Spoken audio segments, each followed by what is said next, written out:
বাংলাদেশ আফগানিস্তানের সাথে ওডিআই সিরিজটি খুবই বাজে খেলেছে। খেলার পরে বাংলাদেশে যারা দর্শক রয়েছেন, ক্রিকেট প্রেমী রয়েছেন, তারা খুবই বিরক্ত হয়ে রয়েছেন প্লেয়ারদের প্রতি। তারই প্রতিফলনটা দেখলাম আজকে।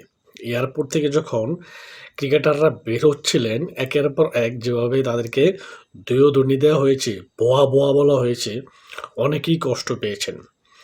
তবে আমার মনে হয় সবচেয়ে বেশি আক্রমণ হয়েছে নাঈম শেখের উপর। কারণ কি দেখেন, আম যখন তারা বের হচ্ছিলেন মানুষ খুবই এক পর্যায়ে এমন হয়েছিল মনে হচ্ছে তাদেরকে মারতে যাবে এমন অবস্থা। তাদের গাড়িতে আক্রমণ করার মতো অবস্থা হয়েছে। তবে এটা ঠিক না বলে আমি মনে করতেছি। কারণ গাড়িতে আক্রমণ করার দরকার নেই ভাই। মুখে যা বললি বল। মানে হয়তো অনলাইনে অনেক ট্রল করা হয়, মানে অনেক কিছু বলা হয়। তারপরেও তারা দিন শেষে মানুষ। কিন্তু তারা বাজে খেলছে ঠিক আছে। তবে সবচেয়ে বেশি কষ্ট পেয়েছে নাঈম শেখ। কারণ তিনি আজকে ফেসবুকে একটি পোস্টও তিনি করেছেন। যেখানে মূল কথা হচ্ছে তিনি বলতে চেয়েছেন যে তারা অনেক চেষ্টা করে, রান করে, কখনো রান করতে পারে না, বা কখনো করে। এমন একটা অবস্থা। তারা অনেক দেশকে ভালোবাসে এবং মোট কথা হচ্ছে দর্শকদের তারা হাসাতে অনেক চেষ্টা করে। কিন্তু অনেক সময় পারে, অনেক সময় পারে না। তো মোট কথা হচ্ছে তিনি আবার বলতেছেন তারা ভালোবাসা চায়, তিনি ঘৃণা চান না। মানে সমালোচনা হোক যুক্তিতে বা রাগে নয়, এমন একটা কোনো কিছু। জয় পরাজয় থাকতে পারে।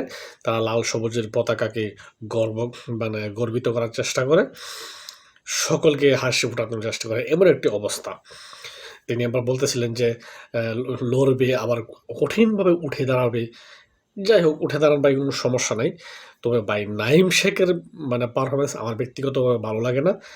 এটা আমি তার প্রতি রাগ নেই। কিন্তু বাজে খেললে সমালোচনা হবে এটাই স্বাভাবিক। কিন্তু কোনোভাবে মানে ডিরেক্টলি আক্রমণ করা ঠিক না। কারো ব্যক্তিগতভাবে কারো আক্রমণ করা ঠিক না। কারো উপর অত্যাচার করা ঠিক হবে না। এটা আমি সমর্থন করি না।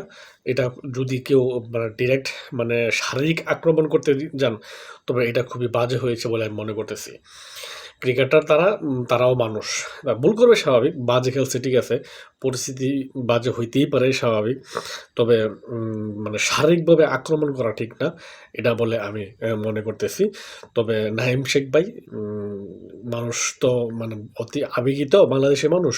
তো আপনারা বাজে খেলছেন এজন্য হয়তো আপনাদের উপরে এমন একটি চড়াও হয়েছে। তবে ঘুরে দাঁড়ান, এই মানুষগুলি আবার আপনাদেরকে ভালোবাসবে। একটু ভালো খেলেন, দেখবেন যে তারাই আবার আপনাদেরকে সাপোর্ট করতেছে, ভালোবাসতেছে।